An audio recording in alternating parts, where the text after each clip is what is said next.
Hallo? Leo. Das ist Lillebror. Aber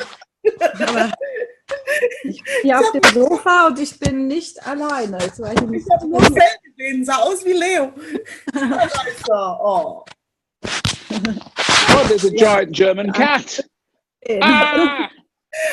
You know, Peter, you know what's funny? Dörte has a dog who's called Leo, and mine is called Leo, and they even look the same. Oh, weird. Tell you, that's weird, isn't it? Oh, that's like the Twilight Zone. Ooh. Good to see you, Dörte. How are you? I'm fine, Peter. Thank you. I'm not sure if you got my mail. Did you? I did, and I'm going to apologise individually. One or two people have fallen somehow off of it, but I'll be in contact. So I haven't forgotten you. How could I?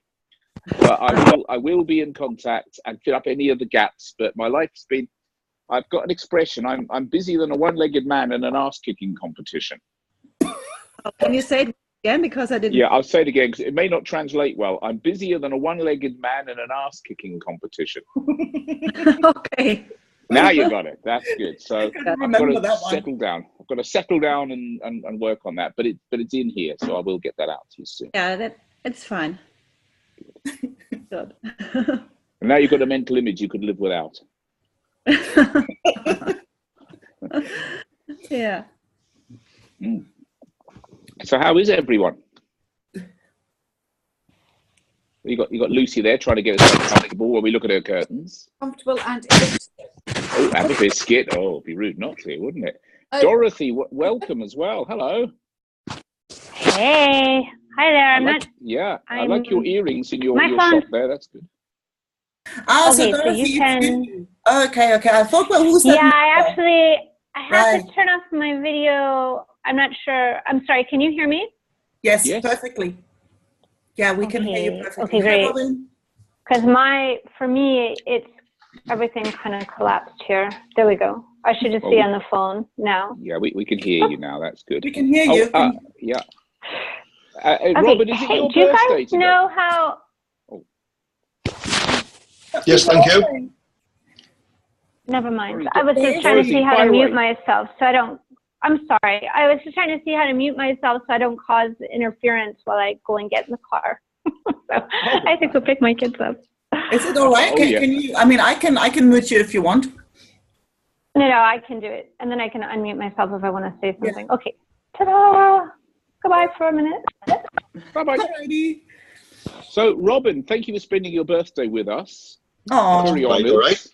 And we'll all sing you happy birthday later or something like that, which would be deeply embarrassing. Oh. You're lucky we're not there to give you the bumps. Right, okay. It's like the olden days, because that might be exhausted. Are you trying to say I'm fat? No, I'm trying to say you're old. Thank you. I can say that being that myself, you see. I can say that and get away with that. Oh, dear. So, Anke, will you be at Viva the next week? No, I'm going to on Wednesday. Oh, I spoke to Sheila, but it had just happens to be on the same weekend that I'm in the UK for Liz Scott and Liz and Stuart's short talks. All right. So just like as if there's no other weekend in the year, it just happens to be. Yeah, otherwise, will you go? Are you going to go? I'm going to go, yeah. I've been there last year already and really enjoyed it. So I'm going on Friday. Yeah.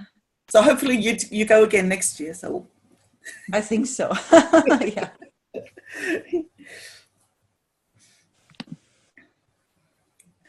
So I don't know. We'll give it a couple of minutes to see whether people come on, because it was the time where pretty much everybody could make it.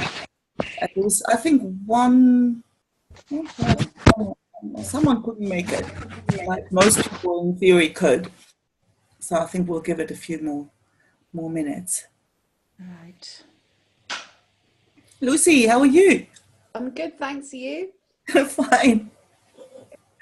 You look all rugged up. Is it cold over there? Oh, I'm cold and I'm tired.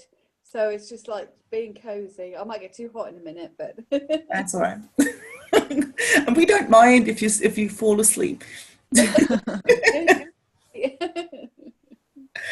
Sylvia.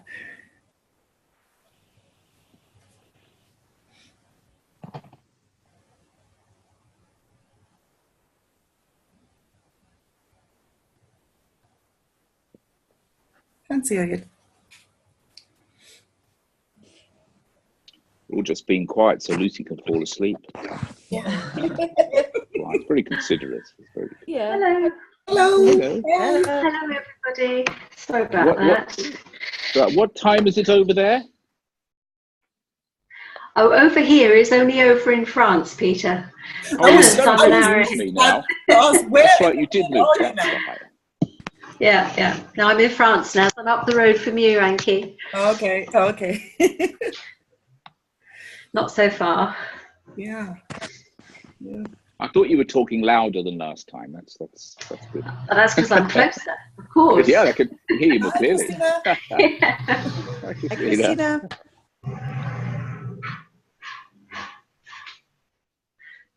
We have got a tractor in the background. I know it's night. It's 5 minutes past 8 or something, but the tractor in the next field has decided he's going to plough his field tonight. So we do get disturbances, but all the wild lights that you might see out the back, it's actually a tractor because we're in the middle of the countryside. So it's quite strange to have anything past us. Yeah, it's just a matter of time that one of my dogs appears. They always do.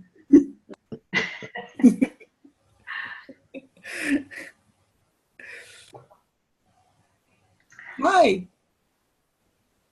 Trevor. Not participating, view only. Is that for us?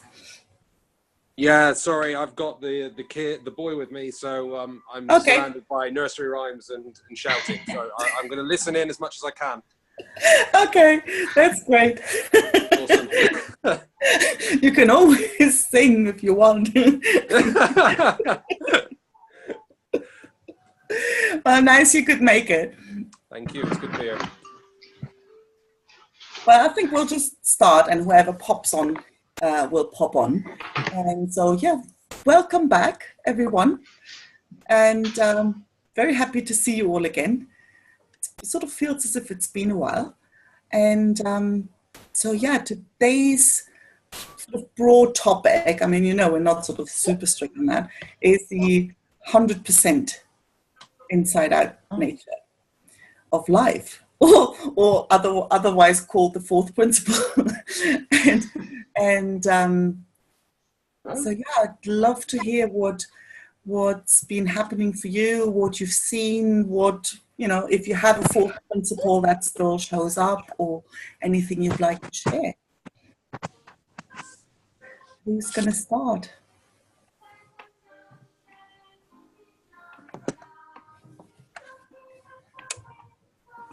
Dota, I've got you on the top left corner. I'm going to pick on you. Okay, yeah, my exploration was actually the last weekend when I had a cystitis. Is this the name? How you call it? Cystitis? Cystitis? Yeah. And that was interesting because I'm really in fear of these these sickness, as I had a very painful series of cystitis a couple of years ago. So when I have a certain feeling that this will come, I usually panic, not because the pain is already there, because I expect the pain coming. And well, I thought I managed quite well, and was very aware of my thinking and realizing that there was no pain right now. So I thought, well, maybe I try to manage it, like drink a lot and taking a rest, having it warm. And as it goes, I had to go to the hospital to see a doctor on Sunday because it got worse. And that was interesting. And yeah, so I made my way to the hospital, very aware of the pain and nearly couldn't bear it. And I thought, well, maybe that's an interesting exploration where my pain comes from, how it's processed. And I noticed the level of pain, or how I experienced it, shifting on with what I was doing. So driving a car and knowing I have a way to go, have to find a parking place, have to walk over to the practice was really hard. And when I reached the reception, I felt great because I made it. Someone was talking to me and I felt okay. Oh, and I thought maybe it isn't that bad. Maybe I should have stayed at home. So for that moment, and then I had to wait to see a doctor. I had to wait for, I think, half an hour. And this waiting and just thinking made the pain much more alive. And it was very present. And in the moment I was talking to the doctor, it was a very nice lady and we had a beautiful talk. I had no pain. So, and this was also what it was like when I was driving to the pharmacy, and I thought, well, really, you made it. You made all that way to the hospital, see the doctor and back, and now you got your medicine. And I felt so good. Yes, I thought, oh, maybe it was completely useless to go to the hospital. Maybe I should go over there and have a burger next door and not go to the pharmacy. And yeah, but it was interesting. And in the pharmacy, I had to wait again quite long because the man who was giving out the medicine was a very old man, and he took his time to talk to other people who were in the queue in front of me. and the pain rose again, the pain level. And I thought that was really interesting to have the opportunity to look how we process pain via our brains, via our thinking. Yeah, that was my experience, that even though cystitis is not a fourth principle. Yeah, that's incredible. Yeah. And I think probably everybody has sort of it reminds me of some toothache I had once. And it was that while I was driving, I forgot about it. And then I was talking to clients and it wasn't there. And then it come out and it's throbbing. And so, yeah, can definitely relate to that up and down, and it kind of it comes into awareness and then it goes away. Yeah. Okay. But it's a different experience when you actually watch yourself experience it. Yeah. Different ball game as then, when you're sort of caught up in what that all and yeah. How are you feeling now? You all right? Yeah, I'm fine. Thank you.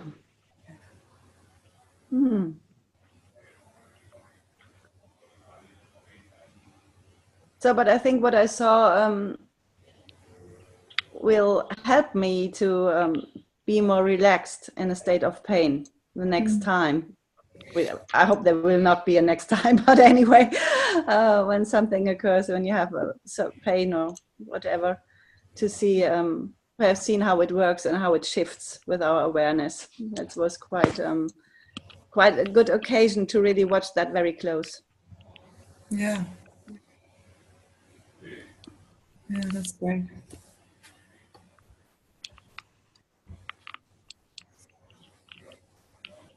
Who's next who would like to share? I'll speak. Happy birthday. Thank you. What Dorothy said there reminds me of something I was told quite a lot of years ago, that I suffer with a disc issue at the lower of my spine. And I was asked the question how much pain I was in at the time, and between 0 and 10. And at that point in time, it was a 7 or an 8. It was quite painful for me. And then the person asked the question said, well, does your foot hurt? And I thought about it and I said, no. Then I was asked the question, does my knee hurt? And again, I thought about it and I said, no. Then they asked me on a scale of 0 to 10, how bad was my back? And it come down to a 2 or a 3. I went through the process again and the pain in the back went, because I moved my thought away from my back to something else. So it moved the thought of pain away. And I actually use that quite often. If I get pain anywhere in my body, I always ask the question, do I hurt anywhere else? And I'm quite specific where I ask the question, and it does help the pain go away. Self-therapy. I tried. Just try it. If it doesn't work, it doesn't work, but it works for me. And it's right when you say when you're driving, you concentrate on something else, your thought process is doing something else. Yeah. So it isn't present in your thoughts, so therefore there's no pain there at that point in time. So it's quite exciting to think about things like that sometimes, because the mind chooses, or you can help it choose. Yeah, that's true. Whether I'm right or wrong, that's how I see it.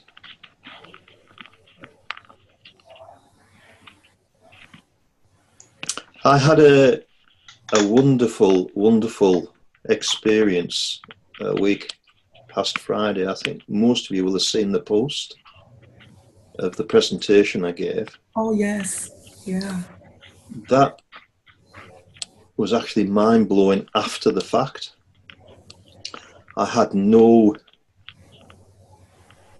recollection during the presentation of what was actually taking place in the room and taking place with me.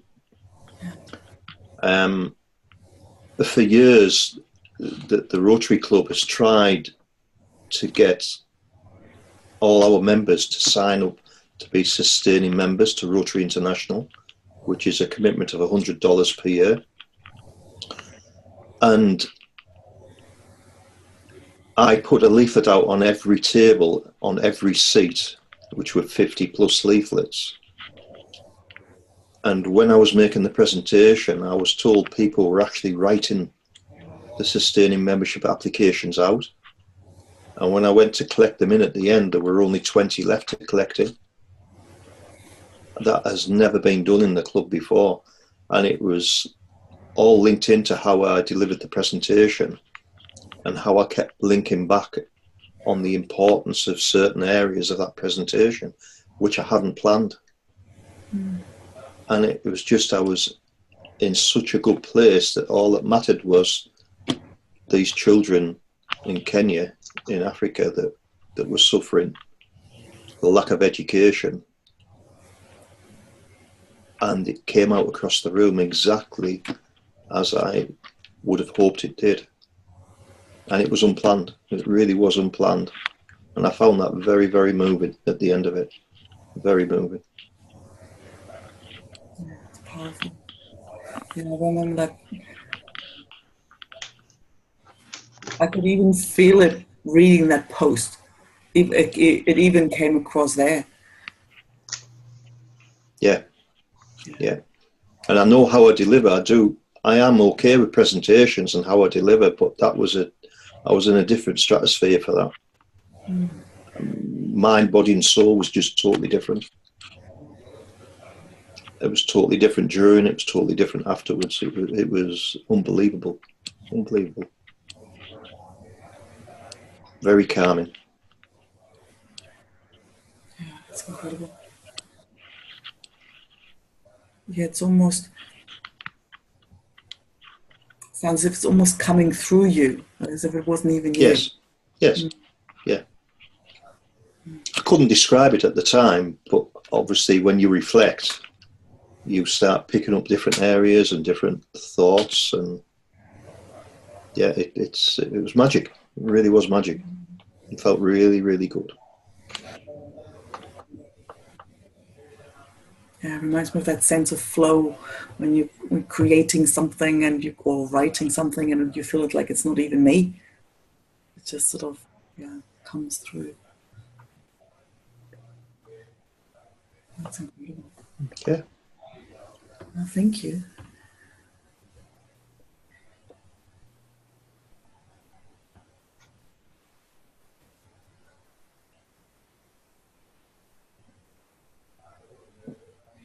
Sylvia.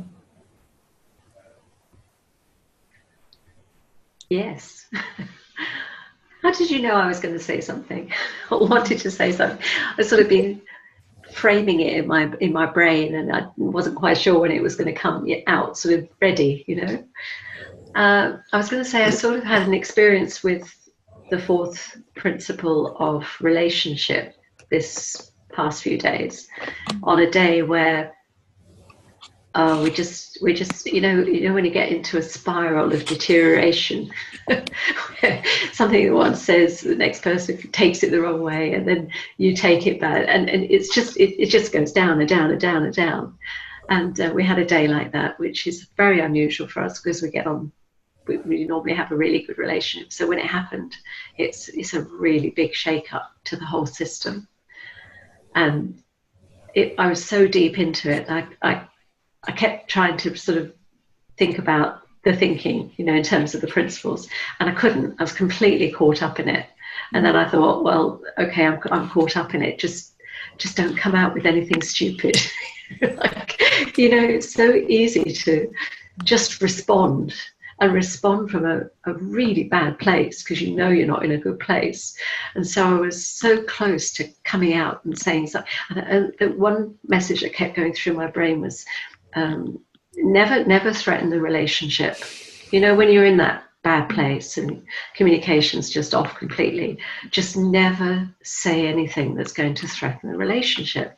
And so that kept coming into my mind, but it was really upsetting, and we were both upset and in our own way, and it was it coloured the whole day. And it was only after, I mean, we sort of took space because we're together all the time, so we physically separated. I went off and I went to see somebody and went shopping and, you know, got away sort of thing from the environment. And it was while I was in the car, which is where all that thinking sort of settles.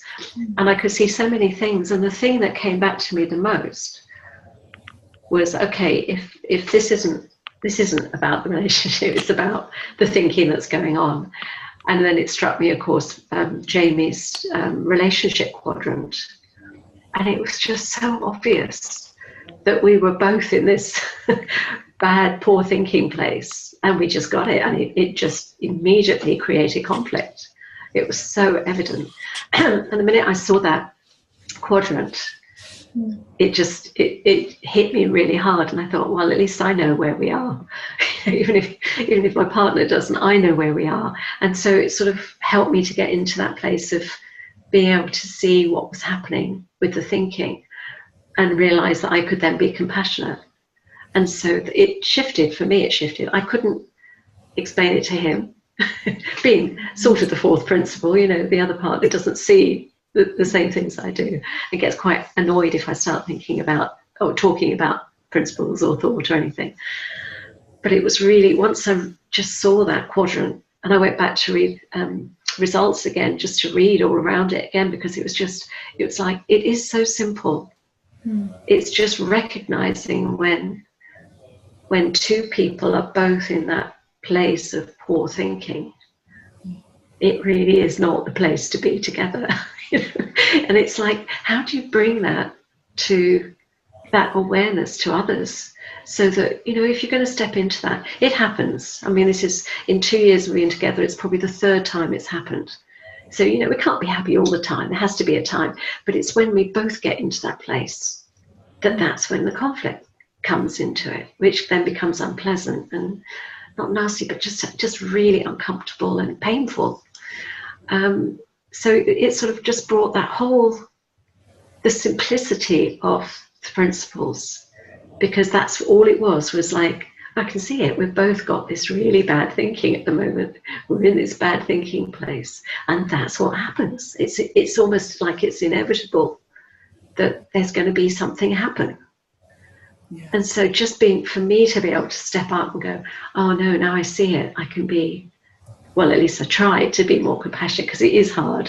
You know, you get caught up in it. But just being able to step back and say, oh, actually, hang on a minute. I know what's going on here. Yeah. And that allowed me to be compassionate. And I think, at least when one of you moves, I think Jamie said it well when he was talking about his girlfriend. The minute he started to see her compassionately, it sort of shifts the other person as well. And so that really played out for me. So that was the big thing, was about, it's not the relationship. It still comes back to the principles. It's just, and really I said, we really tested Jamie's quadrant for sure. I mean, we live up in the connection quadrant most of the time, but when we don't, you know, at least I can understand that now, and I hope one day to be able to get my partner to understand that too, so that, I mean, we already sort of do a sort of red flag thing, you know, if we start to get into something that's a bit uncomfortable, we can do that, oh, well, red flag, and we sort of back off. But when we don't, and we know that we both end up there, that it's like, it's part of being human. And yes, we're going to have days when it's like that. And it doesn't mean it's the end of the relationship, or it actually doesn't mean anything big, except that we're both in this place of poor thinking or contaminated thinking, and that just takes so much pressure off the relationship, in a sense, you know. Okay, it's just one of those days. It'll pass. Yeah. So that was my experiences. That's my big insight, I think, in a way, that it's when you realize where you are, you can move to being compassionate, and that then impacts the relationship itself, so that you sort of, well, I think, can bring the other person, not bring them out, but it just changes the dynamics in a way that can help break that conflict, the spiral of conflict. Yeah. No, thanks for that. Like that's something that really hits home for me. I mean, that's really the amount of time I've questioned relationships when, you know, in a moment of conflict. I used to get so quickly down that road that, you know, obviously said something about the relationship, and, you know, yeah, and it really only takes one person to sort of drop out of it, or at least recognize, you know, the color of my glasses isn't all that great right now. And I think that's really all it takes. And the other person, I think, feels my partner doesn't know about principles, or he doesn't want to know any, you know, like, we don't have any principles conversations either, but he can sense the moment I'm dropping out of it. He'll sense it, and he knows he's off the hook.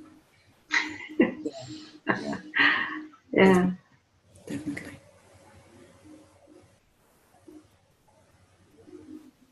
I've done relationship coaching for a long time. I'm trained in relationship coaching.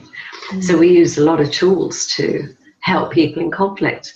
And I just thought afterwards, well, that was just, it is such a simple way of allowing people to see that conflict happens. It just happens. And this is maybe why it happens. And you don't, it isn't, it's not, how can you say, it's not the true nature of the relationship. I mean, if you live in that place, yes, that's a different matter.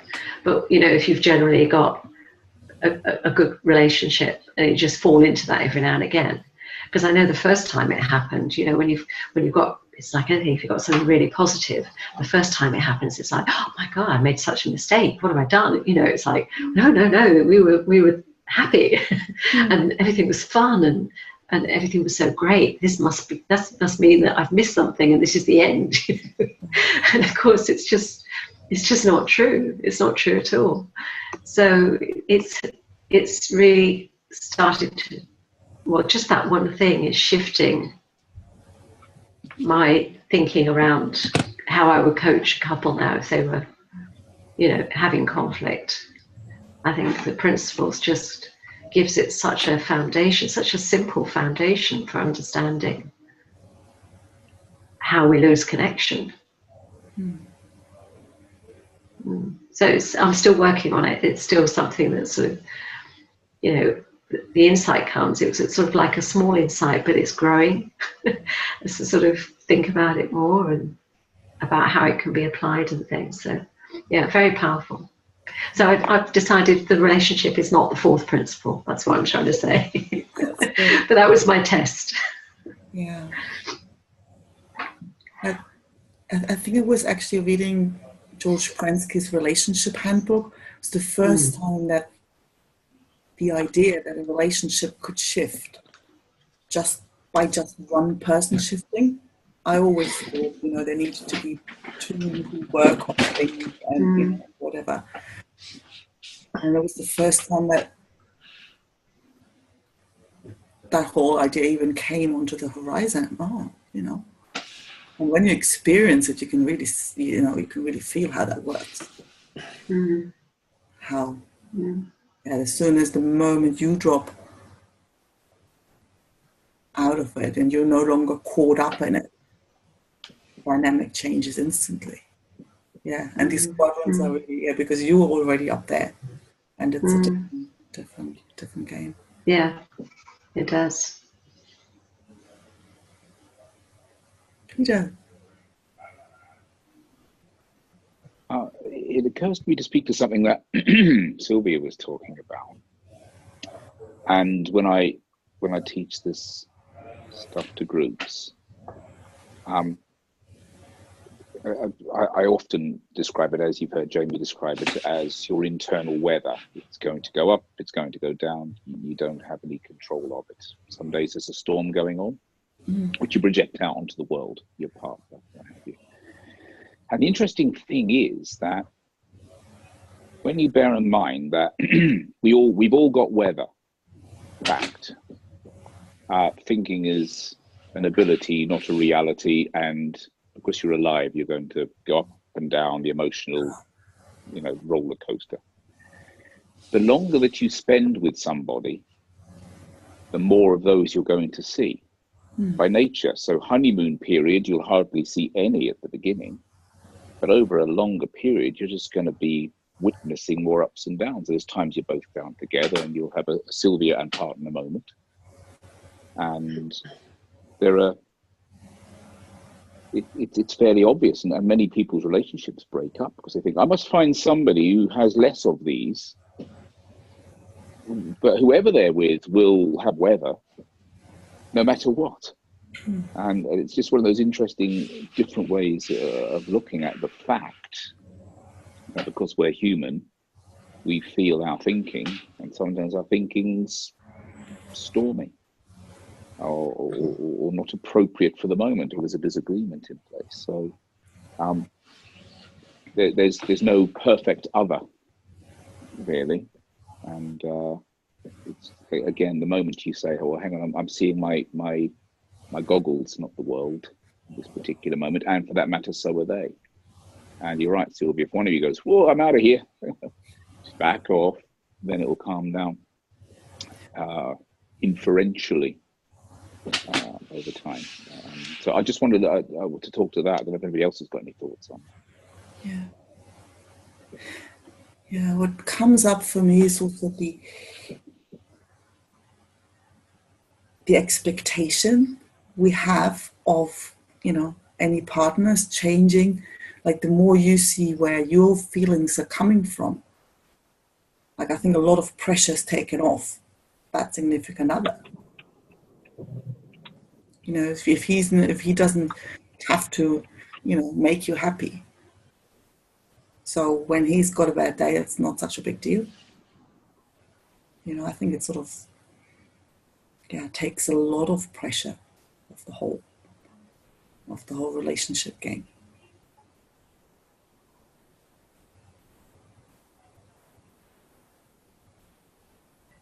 I'd love some coaching on something, if you all are game for that. Sure, Dorothy. I think you guys can see me. I'm driving. I'm going to have to get off in a few minutes because the UK time changed the hour with 1 hour difference, and it changed my schedule. So, I found myself today getting really anxious.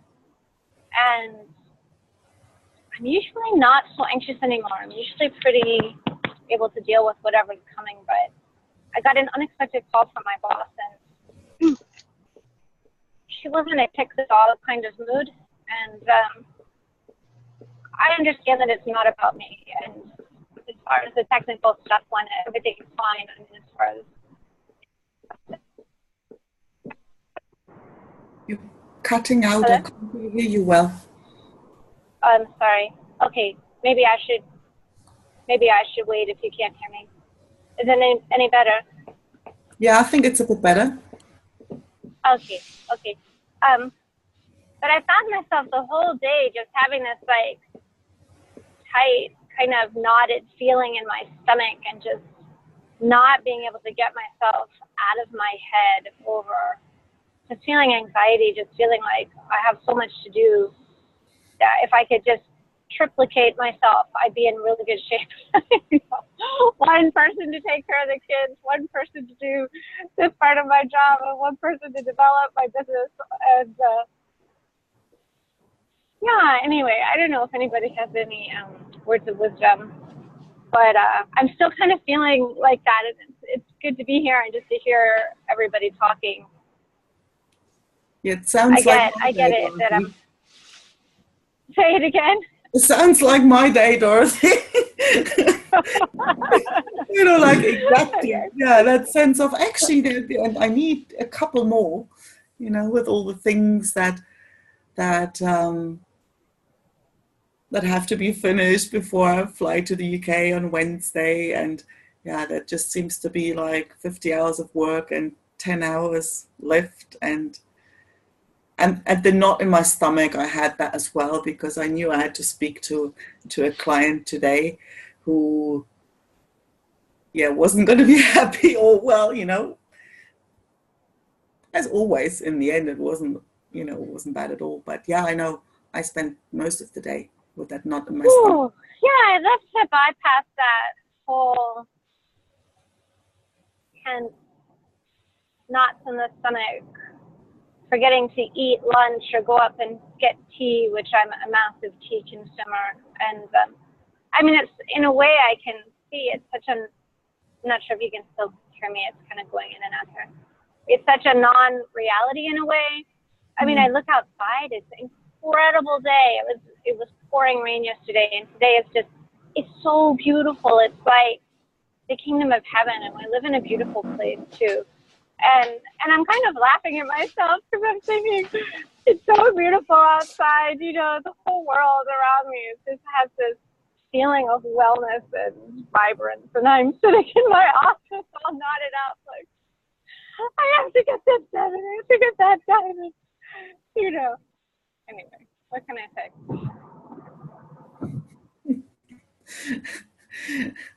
It's funny watching you watch yourself being anxious. Yeah. Yeah, maybe I just have to laugh about it.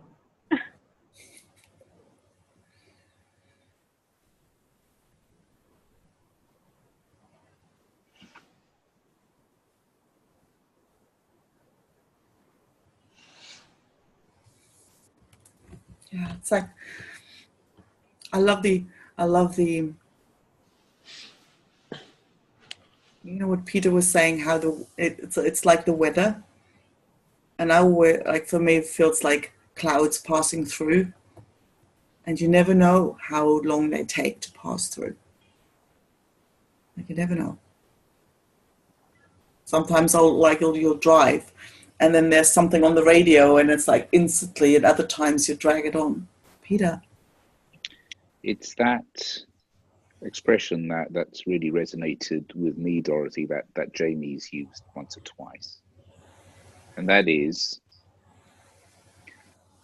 that, you know, that thinking is an ability, not a reality. That knot is just telling you about the quality of your thinking, and nothing about your day, and nothing about the past, and nothing about the other person or your work.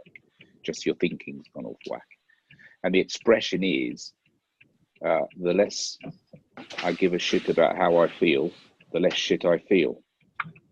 The instant you go, well, I'm feeling a bit shit now, never mind, carry on, it fades away. And then the day is like sunny. That. Yeah. And that, strangely, just reminding myself that my thinking is an ability 100% created inside me, and there's just data out there, and I can make of that whatever I wish.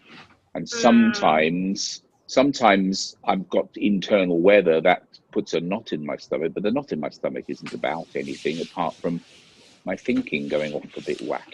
And interestingly, because thought and feeling are two sides of the same coin, the instant you say, I've got a knot in my stomach because of the kids and because of work and because of my boss, you're splitting thought and feeling into two things. My feelings are caused by something outside of me. That's the road to hell for all of us, and we will do it. Sure. It's inevitable. We'll all do it. We'll all get tricked by it. But the quicker you go, hang on, this is coming from me. No blame, no pointing fingers at myself and saying I'm an idiot for not seeing it. It's just go, yes, I've been tricked again. And the deeper you're grounding in this very simple understanding, the deeper you're grounding, the less you feel those moments, it seems to me. And when you do, the less seriously you take them. They're just one of the byproducts, like having children and standing on Lego. One of the byproducts is occasionally you'll feel something because you're alive. And that's just the truth of it. Does that help, Dorothy? Is there? Yeah, it helps a lot. Thank you. It helps a lot. Thank you very much. Just to hear, and just to be able to talk about it. And when you're in it, you're caught in it, but you're still kind of swimming around in it, and just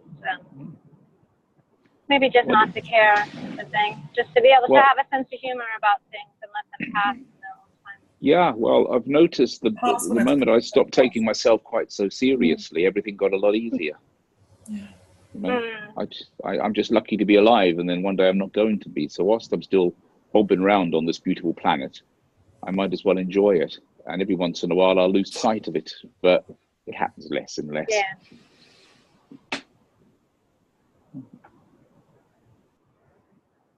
Thank you. I'm good. Good. Actually, I find even feeling shitty is like less of an issue because it doesn't mean anything. So I can actually I sometimes feel it. I can actually indulge in it. Well, but like I don't care how long. Yeah, it's gonna pass. Sometimes, some days quicker, and some days it just drags on all day or whatever. It doesn't matter. It doesn't mean anything.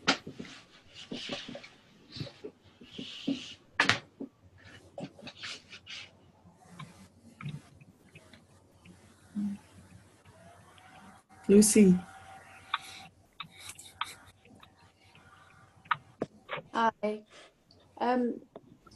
I think I've been in the same place as feels like everybody else has been this week, and had a reason to think something was a false principle, and then a reason to discover that it wasn't. And it started in the middle of the week with a phone call from my supervisor telling me that my manager had heard something, and he had decided that I was taking the piss, and he was really angry, and this whole drama unfolded about something I was supposed to have said but I hadn't said. And she delivered the message, which was, I'm going to take days' work away from you because of it. So for something I didn't say, didn't do, suddenly quite a few £100 worth of work was being taken away to teach me a lesson. And the phone call happened while I was getting ready to go to a concert at the O2, so I was on a real high. And so the phone call kind of brought me crashing down to earth. And it's like, I don't want this to spoil my experience in the O2, so I just didn't think about it, and I went to the concert. But because I didn't think about it, I just shoved it down. The next day, the anger and the frustration came up bigger. And it took me 5 days to get out of the system. And it's never taken me that long to get out of my system. And it was really interesting more that I'm more aware of it now than I used to be. But I just would find myself, you know, getting distracted, thinking about something else, not thinking about it at all. And then someone would say, how's work? And all of a sudden, the injustice or the feeling of injustice, and I'm not allowed to say anything, you know, because there's a chain of command and we're not allowed to talk to the person who's made the complaint. So I'm not allowed to clear my name. I just have to go, oh, thank you for cutting my work, and get on with it. Anyway, so it took a little while to get it out of my system, and two things helped. One was that I went to actually a lecture about how the brain works, and I suddenly became much more aware of this kind of functioning computer that I've got working with me that actually only gives me part of the story. So it's sort of, there's a filtering of the information that comes to me based on all sorts of things, and the brain presents you with old images of things if the brain decides it's similar to what's happened before.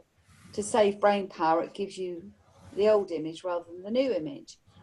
So I was playing around with that as a kind of like, oh, what does that mean? And then I had some coaching from somebody, and she said, the amount of anger that you're feeling about this and the way you're describing the situation at work doesn't really sound like that's what you're angry about.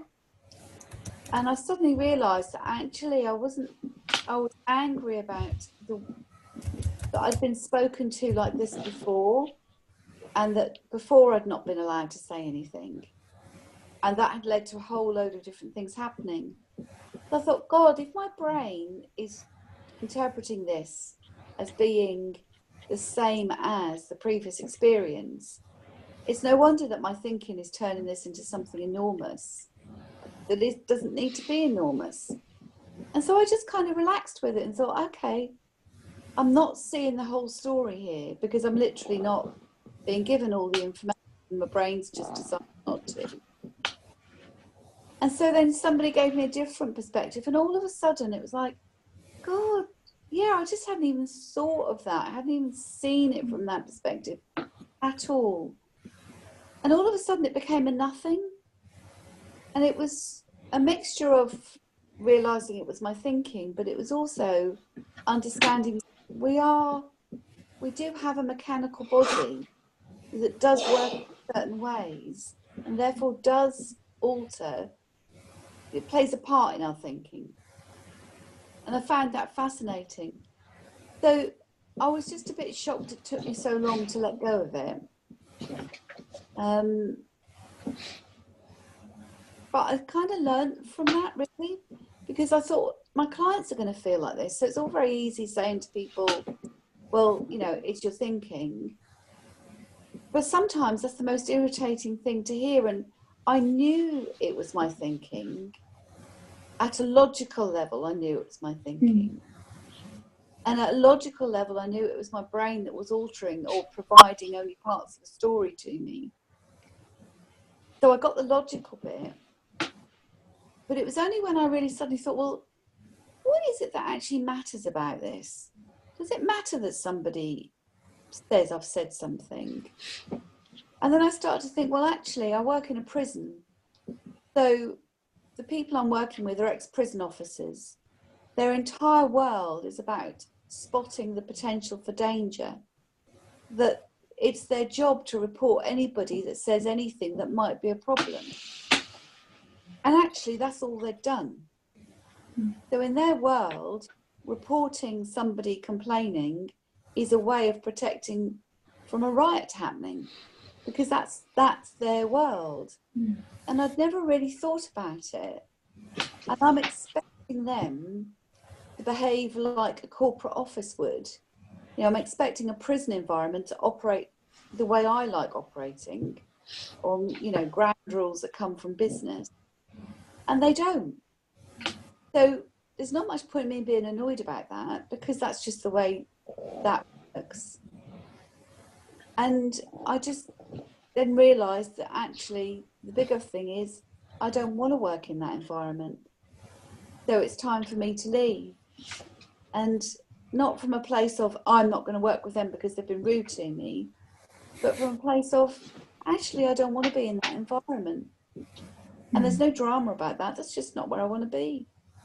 There's been quite a big thing. And it is about relationships in the same way. Because there's whoever said the comment that's got reported back is a friend. And they didn't mean for that to be interpreted in the way that it was. I know they didn't. But I found myself thinking, oh, I wonder who's telling tales on me and what's, you know, who's doing this and who's doing that. And it was amazing, the stories that I told myself about all these people. And I know it would have just been a throwaway comment, but because the environment is one of suspicion, it got picked up and it got something done with it. And at the end of the day, I've ended up with 2 days off that I didn't intend to have. And I've lost a bit of money, but the money will come from somewhere else. And the time is really handy. So it's a non-issue now. That's been my week.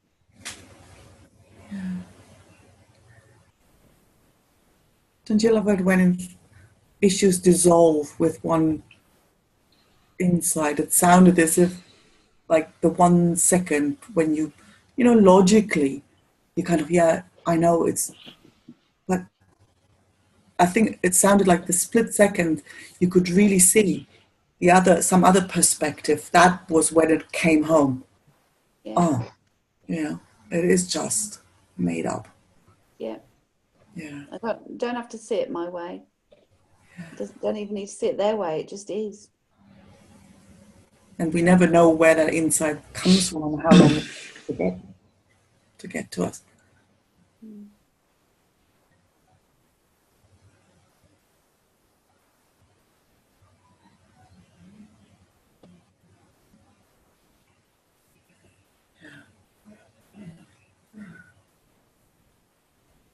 It's powerful to see how many different, you know, days and examples, and, you know, and everybody has a similar experience. You know, initially it looks like this, and all of a sudden you can see it.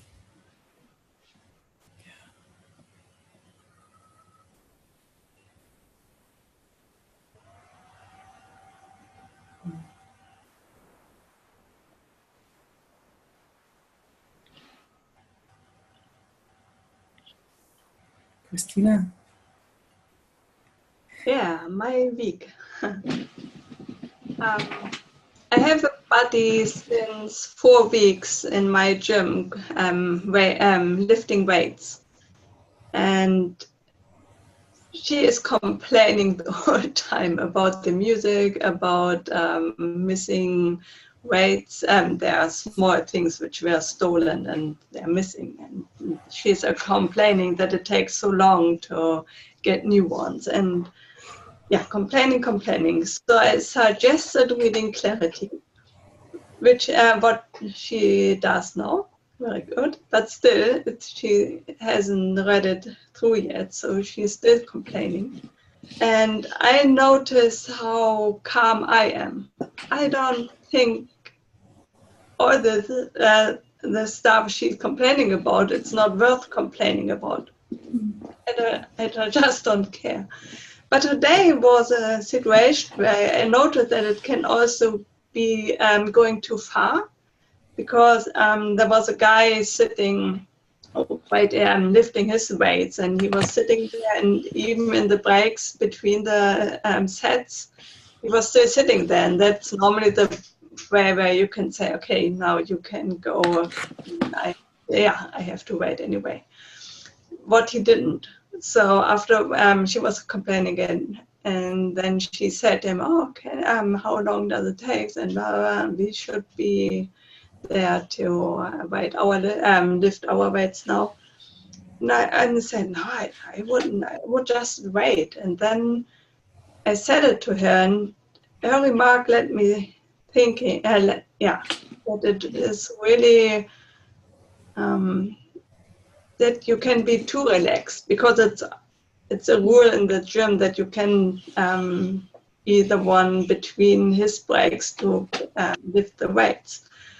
And she's then she said, you really have to step up for yourself also. You can't only be calm and not care if it's your turn or not. And yeah, that was an experience today. Then where I thought it's also good to look after yourself, and you're right. And you can, if it's really annoying you, then you can step in and say so. Yeah. Yeah, of course. It doesn't have to be like it does, you know. Yeah. I see what. Yeah, I see where you're coming from. Like it doesn't have, just because we don't care or don't complain. Don't really have to let other people walk all over us, or like doesn't mean you can't step up for yourself.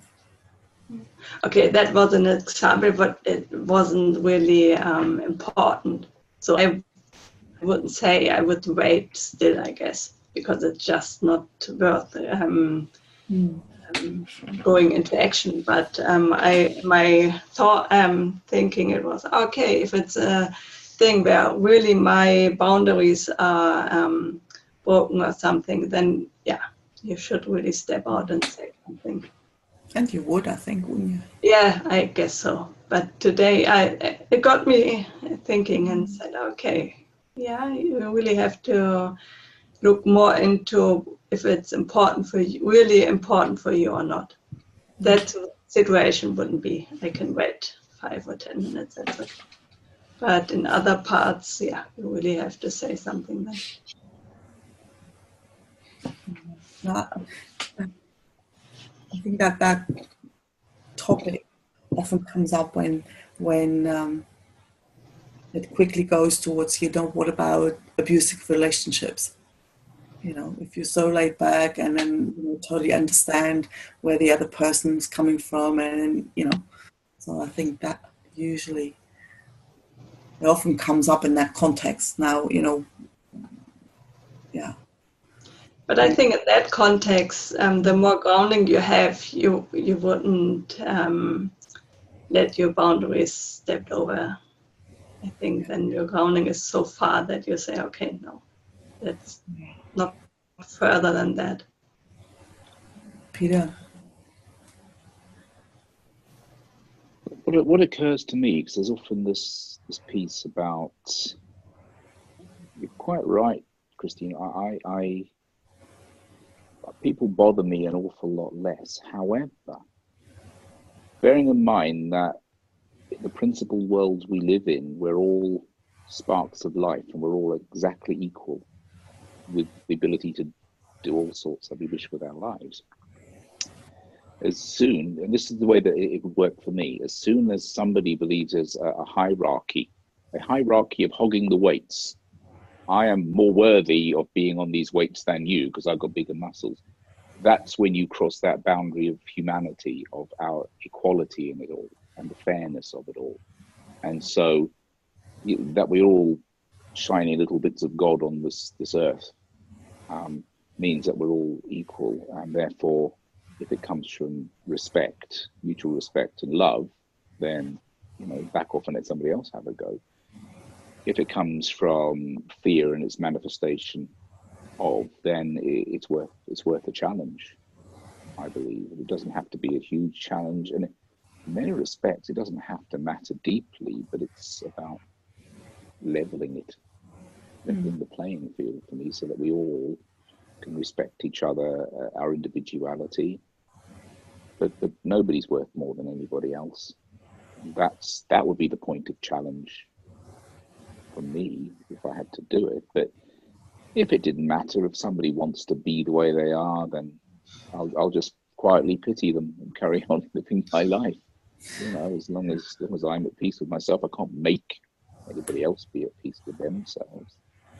But Mr. Waits there is not likely to be at peace with himself. He's trying to prove to the world something about how big, powerful and strong he is. And that's his business, but it's your business to take your place, with quiet dignity, I'd say. So there's just a thought that popped into my mind. which I thought I'd share. No. Yeah. To understand that everybody's always doing the best they can given the way they see the world, I find it really helpful. Like, I think that's really what gets me to not get upset with people very often, because it's that like, well, yeah. And then there's also that like, so often you don't know what's going on for them, because it's quick to, you know, I don't know, I've had some moments with clients where, looking back, I found myself like complaining that they weren't considerate, and then while I was complaining about it, I was judging big time, and I made assumptions. And I remember a particular situation where somebody had convinced me to come to a place for a fitting, and it was inconvenient for me, and I go there and she doesn't show up, and I was fuming. I was like, inconsiderate and blah blah blah blah blah, and went off on a tangent that it could only mean that she couldn't care less. And later on I found out that she'd spent the night in hospital because her dad, you know, and I really, it was really humbling to think, God, you know, there I was, and you sometimes don't know what's going on for somebody else. And it's so quick to fall into that trap of judging myself, you know. And then even if sometimes somebody behaves like a bit of an idiot, you know, I think I find it really helpful to think, well, you don't know what's going on for them. And their behavior is a reflection of what's going on for them, how they see the world and what they've got on their plate and what they think that means and where that comes from.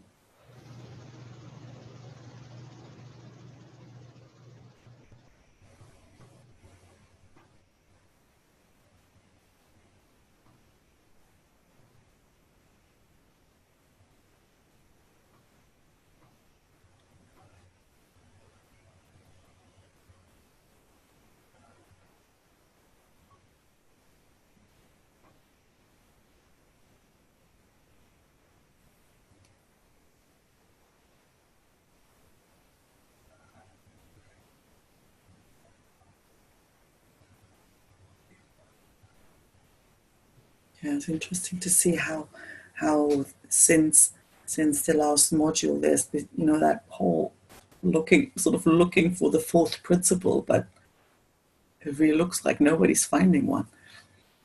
It's incredible.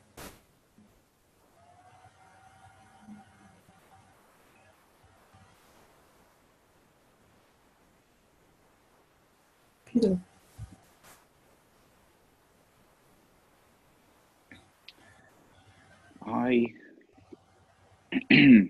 When I was on Glasswing,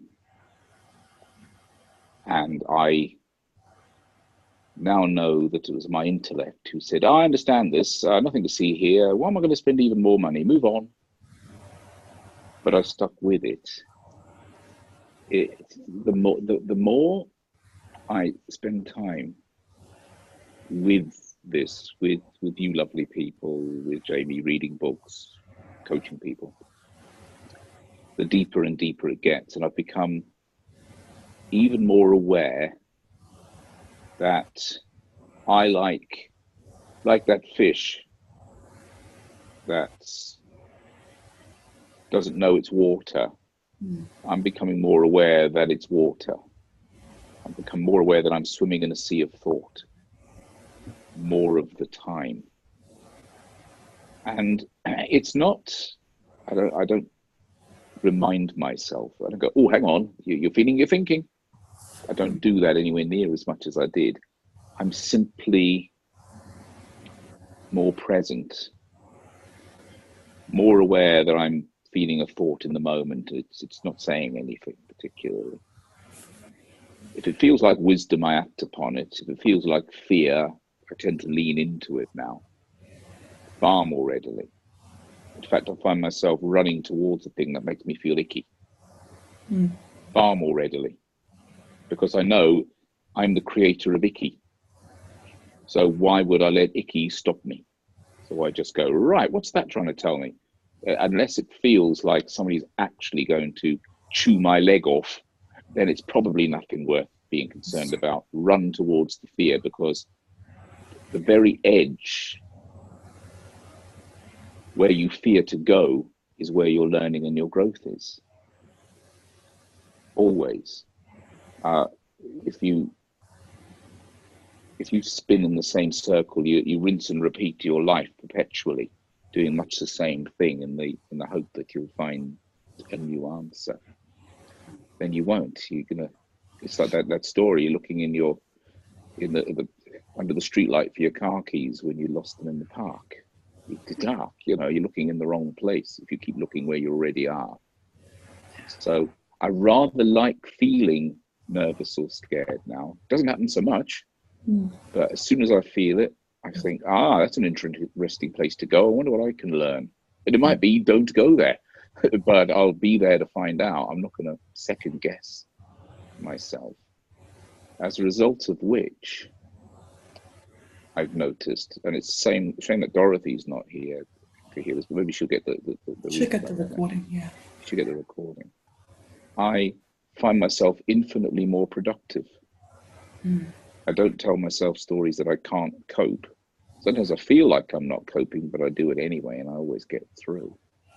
I did, for example, some of you may have seen it on Facebook, I did a radio show for the first time in 4 years, because it was the radio station I used to work for's 25th anniversary, so they asked me back to do the show.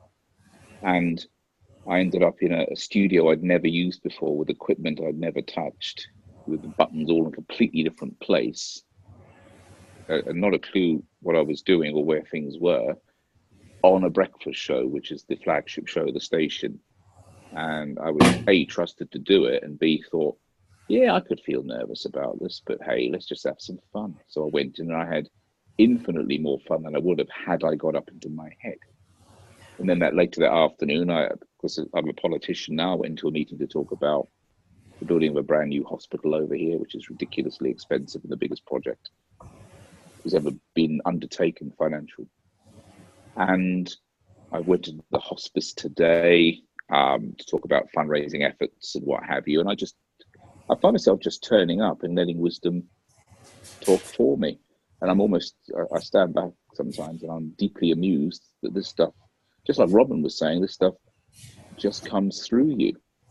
And you end up coming up with what you think are some cracking ideas that you've come up with, but you didn't really, you were just a conduit for it. And the less personal thinking I've got, the less little mind I pay attention to, little me, the me in the mirror, the more open I am to the possibility that I'm part of something far greater. And it doesn't have to be big, and it's not the theory of relativity, but if I'm open to the fact that, yes, near the edge it feels tricky. Yes, if my mind hesitates for one moment, I'm wired to think it's danger at a very primal level, and so there's a bit of my brain which will give me 1,000 reasons not to do it, because it'd rather keep me safe, but there's no learning in that, so I just do it anyway. The more I'll grow, and I have every intention of being the size of a small planet by the time I die, because I'm going to keep on pushing the very edges of what's possible and not telling myself shit stories and believing them. And the more I've realized that, the less navel gazing I do, the less analyzing I do, the more I just show up and whatever occurs to me, I do, because I know this is a movie and I'm projecting it. And to sit with that big picture and know that all the other things that pop into my head are just detail made up by me, and I don't have to take it all that seriously, the seemingly easier my ridiculously busy life gets. And I like that, and I would thoroughly recommend you guys find your version of that, whatever your version may be. Yeah. And that's my bit. Yeah, I can totally relate to that. Especially what you said at the beginning, like, there is no point. It's like, all right, I get this now. I can move on. It actually gets, like, there's always more to see. There's always more to see. I've described because yeah, pretty surprising. I didn't expect it. I thought at some point, like, okay, yeah, I've got this now. And now it's almost, this is going to be a journey till the very end. There's always more to see. The fact that still you bump into people who think they're doing the principles, to which I would always say, no, the principles are doing you. Just wake up to that fact. It's how it works. And you'll lose sight of that regularly, and sometimes you'll think that you've got to do them, but really be a fish that knows its water, and you're not even in charge of the current. Sometimes they'll blow you around, and then you'll think the currents are saying something about you, but no, it's just a sea of thought, and you can swim more and more deeply into it, and it's remarkable how much peace you can find even when you're not feeling peace, because you know underneath it all you are far more than you think you are. You're far more almost than you're capable of thinking you are. Your infinite potential at any given moment, telling yourself a small shit story you've chosen to believe sometimes. And that's what Lucy was saying. She chose to believe a small shit story for a while until she woke up to the magnificence of it all and the lesson in what the wisdom was trying to tell her, while ego was just, thumping its chest and getting all monkey on everything. And it's funny when you go, oh, there's a lesson in this. Wisdom's trying to tell me something. And that is, it's not about me, but perhaps this isn't where I'm supposed to be now. I've done my time here and I've learned a valuable lesson about me, and I'm going to push an edge somewhere else. And this, I love what I believe the truth is, and that is that you are exactly where you need to be every moment of your life. Some of those moments will be really uncomfortable, but there's something to be taken from them if you're just open to the possibility that there's a lesson. And this isn't to diminish some people's terrible moments they go through, but that's just the way it's rolling for you, and there's something in it for you. Somehow you'll learn and you'll grow. Whatever you think diminishes you only diminishes you because you think it diminishes you. The only reason. Yeah. That what you just said, we're always where we're meant to be. I don't know, I can think of a number of things where it's taken sometimes years to see where the lesson is, but it's always there. It's always there. Sometimes I go, oh, it must be pretty thick to need it that way, but yeah, it's always there. And the side effects are, I think the side effects are so, because sometimes stuff changes and you don't know. You kind of never really look there, and all of a sudden something drops away. I used to be this horrible procrastinator. I'd leave stuff to the very last minute, like ever since I can remember. I don't know, just don't do that anymore. And I never once spent a single thought of, how can I start stuff sooner? And it just sort of dropped away. It's just gone. It's interesting because many times you hear people who we're talking about that hesitation thing before, and that's what procrastination is. What was a part of your brain that wants to make your life easy, because easy expends less energy.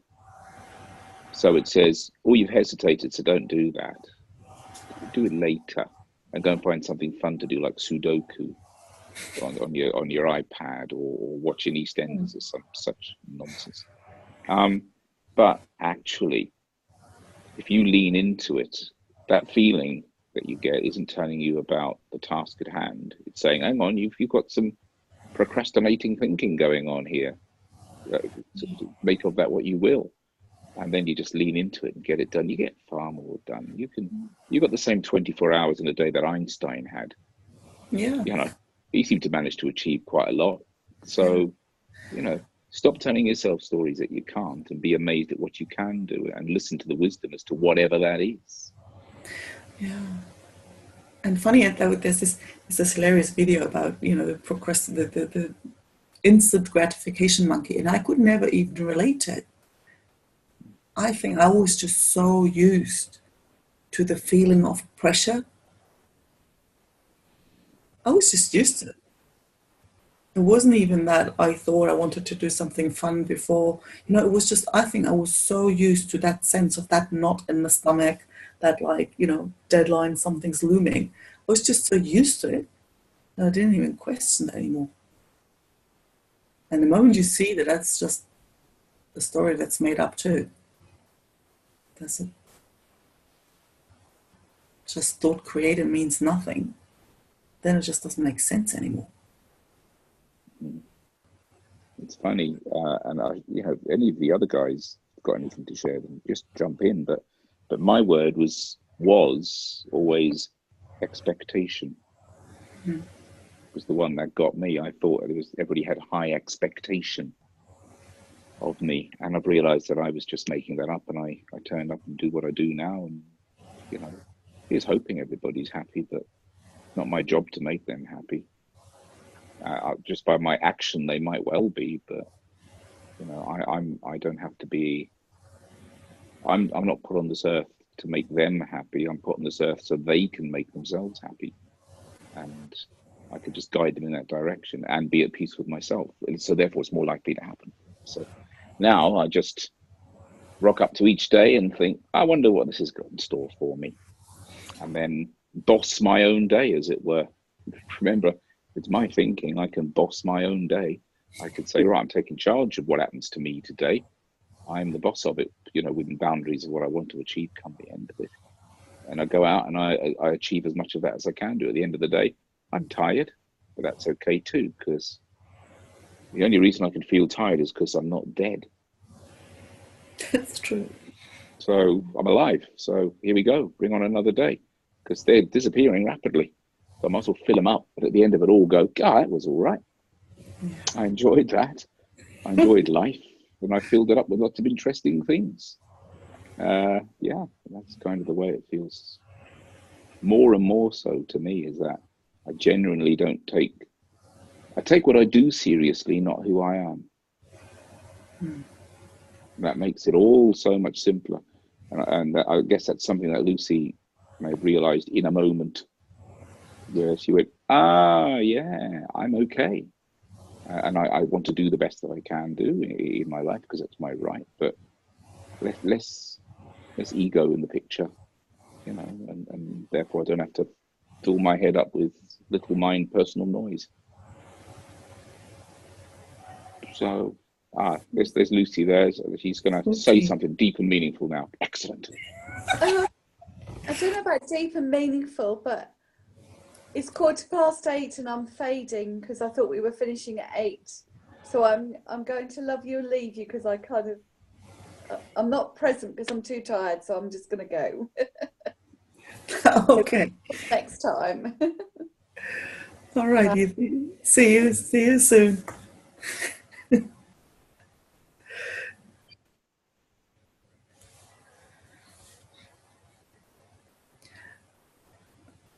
Actually, Peter, can you confirm? I thought these were supposed to be 90 minutes. Am I?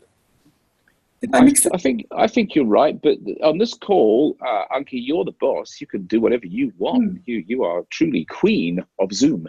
Ooh. You can do whatever you want. It depends on the guys and the energy. Yeah, Got another 15 what minutes. It comes down to. If we're all cooked, we're cooked. Yeah. Who would like to share something? Can I just warn you one thing? I have 10% of my battery left on my iPad, so if I suddenly disappear, I'm not being rude. Well, perhaps I am, but you know, I don't care what you think in the most loving way. Because you couldn't know anyway.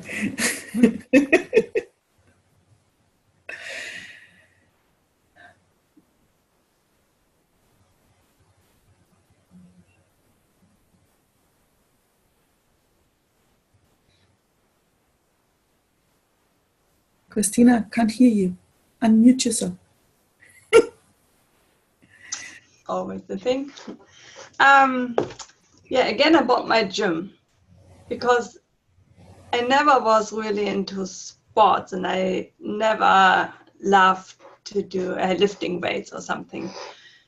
But then I met, I think it was 6 weeks ago, a person in my gym I would never have spoken to before I knew how it worked, because he would have been in the, I don't know what you say, Anke, you might know, in die Schublade stecken. If you put something in a box, yeah, in the box. And so that is beyond me. I always be, now I am very curious and talk to everybody who can't be away fast. So I talked to him because he had I think it was because of Jamie, because Jamie in Glasswing, he said, if you can't do everything on your own, so if you have the feeling that somebody can help, then you should ask, or you find somebody who can help you. And I always, since then, I had the thought of having a personal trainer. And now it happened, actually, because that guy I would have never spoken to before, he was training an older woman, and just the way I would have loved to be coached, like hold the weights that way or this way, and yeah, so you do it wrong and nothing will get hurt. So I asked him that he should talk to me, and we talked, and now he's my personal trainer, and but that's not the most important thing. The most important thing is that he is a guy actually who talks like Sid Banks. It's not that he's talking about the principles, or he has his own principles, the 8 principles of love, but he's actually enlightened, I guess. Also, he talks absolutely the stuff Sydney Banks was talking. So when we first met, we talked for 3 hours, or mainly he talked actually. He's like, something is talking through him. I never met a person in real life like him. And I think that also has something to do, as open you are, as more people who are looking in the right direction or in that direction finds you. That it's really amazing. So the gym is, it wasn't a very important place till 6 weeks before, but now it's amazing, because the mind is the one part, but if the body doesn't follow, it's not as much use. You really have, it's a good thing to have also a strong body. So it comes together, because that enlightened guy, he had, when he was young, he's now 72, he had 20 bodybuilding studios. He's a bodybuilder, so it's very sophisticated what list of things I should do for that and that muscle. But how can that be that I have no personal trainer who is enlightened? Sorry, I just have to tell you that, because it's so. That's also important. It must have been just great listening to Sydney Banks, because if you hear something talk when mind is talking through that person, it's amazing. It really is. Wow. Yeah, if somebody had told you a few months ago that you're going to love going to the gym, you probably would have laughed. I really love it, and that all comes together, because when I came back from London from the first weekend, I was in the plane getting my suitcase of that thing. And I said, oh, I really have to have more strength. And now I get it. It's really amazing. Because it was 2 days later that I met him. Yeah. After that one. Yeah. And the other thing is that now I have more the feeling of doing real sports, like being in the muscles with your attention, and really, yeah, it's like meditating, lifting weights. And in 2 weeks, I have a workshop for swimmers, where I'm the one talking about the principles, having their mindset right, while an former Olympic swimmer is teaching her swimming method. So that's very helpful. So yeah, it's good to see that everything falls into place if you let it. Yeah. Yeah. That's really that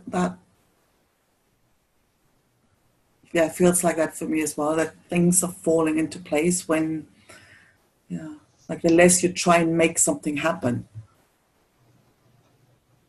Yeah, I always feel like as soon as you let go of the pit bull mode, like, oh, I have to, get that done like this way, and by then, as soon as more like, what Peter was saying, it's like, yeah, whatever, it's going to be fine.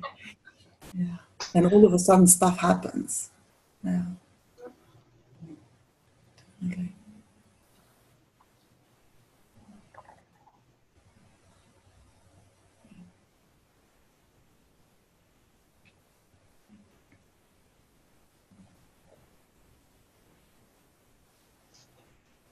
How are you guys, Sylvia, Robin, Dörte?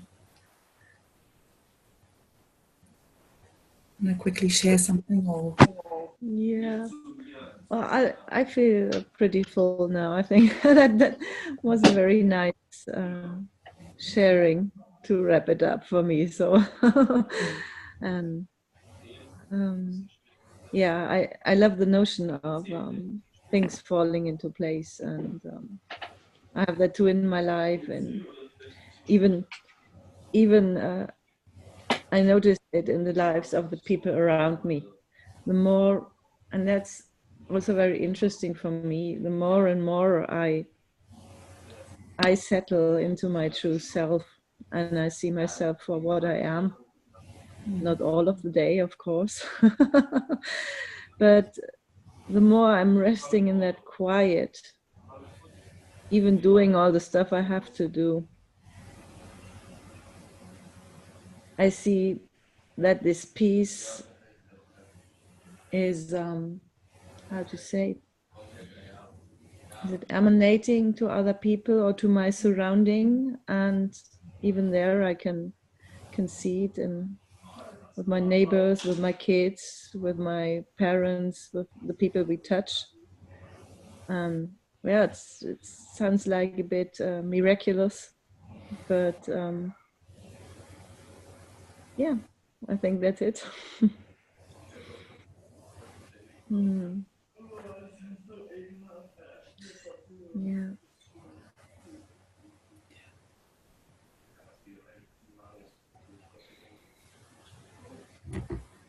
I think with 6% of battery to go, yeah, what I've observed, even after one of the weekends at Regents, that the more you're tuned to these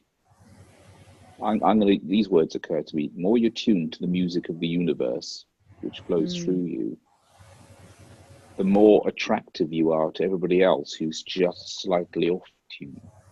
And you are attracted to them, and you are attracted to them, and you're more at peace with yourself. So whether you ever talk or allude in any way to the principles is irrelevant. They'll just pick up on it because you are already the embodiment of what they seek. And so they're going to lean toward you or tune into you and suddenly find themselves more settled. And even on this coaching call, you've noticed it.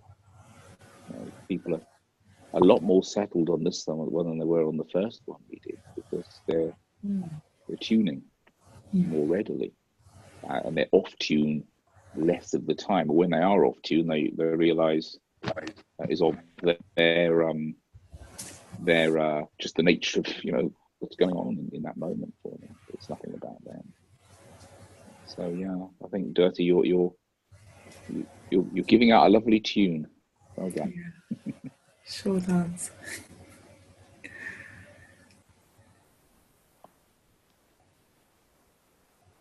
Actually, have you noticed it with the dog as well? Like, I'm really asking because I definitely noticed my dogs have changed.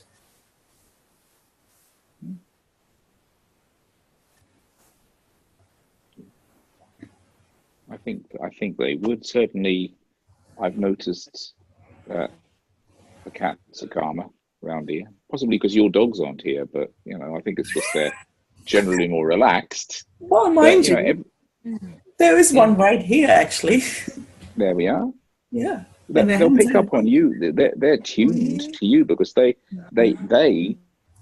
don't have any bullshit stories they tell themselves. Really, they don't have this sort of sense, that sense of identity that we layer on ourselves and defend to the death, our right to be dysfunctional and whatever. So they'll tune into the fact you're tuned in. Yeah. I would imagine you're more at peace around them. You give out some energy. And they definitely sense. Yeah, they're made of the same stuff. They're made of stars as well. That took dog form. So well done them, and you took people form for the time being, and life's just flowing through you the same. So when you wake up to the truth that this is just this wonderful energy running through everything that's taken form in you and given you the ability to make up some story about yourself, then look, even Goethe's cat likes what I'm saying, and it doesn't speak English. It's incredible. It must be feeling the energy or something. That's what I'm saying. Look at that. So it just flows, and even and I think even across the miles that we're all distant from each other, you can still feel that oneness, and it's a wonder when you feel it. And that's why not taking yourself seriously is so cool, because it's like a piece of the jigsaw puzzle thinking it's the best piece. How can it be? You know what I mean? I'm the best piece of the jigsaw puzzle. No, you're not. You're a piece of this great picture, and you're just one, and it's kind of important you're around, but you can't be better than. That's a nice metaphor I thought I came up with just then. I never thought of before. Oh, cool. And Sylvia's got one in her hand. How about, I didn't see that. Sorry, it was miles away then. What are the chances? That's not the best piece. Oh no, that one there is the best piece. It's not sky. That's really sky. But I hate when you get the sky. Oh, I'll give you a better one then. There you go. There's a nice red one there. Edge piece, you see. There's the edge. My father's always got a jigsaw on the go, and he's got a new one here right next to me. So lots of pieces. Thank you, universe. Yeah, there you go. You see. We're all part of the jigsaw. Yeah. We all are. Equally important to the picture, the big picture. Yeah. He always starts off, as soon as he opens one, he always goes, I think there's a piece missing. That's his first statement. And then I think he works to prove that there is a piece missing. It's almost like that. There's going to be a piece missing, he says, always. If you ever see him do that, then he's definitely trying to prove it. We do find that there's pieces of jigsaw all through the house, because he lives in his dressing gown. He's 94, and so he catches them. So you find, when I say there's going to be a piece missing, it's like, well, you've taken one off with you into the other room. So it's self-sabotage, really. Which is what we do, isn't it, when we let our thinking go a bit wild? Self-sabotage. Yeah, there's lessons in everything. Yes, there is. Some lesson in everything. Well, guys, that was lovely. Nice that Peter's batteries. It just held on. Even my crazy earrings are going at the moment. I can feel them. They're begging, but that one's just stopped. So I'm about to go deaf. Alrighty. Well, wish you a lovely evening. Robin, enjoy the rest of your birthday. Thanks, Anki. Thank you, everyone. See you again soon. See you soon. See you soon. Bye. Bye. Bye.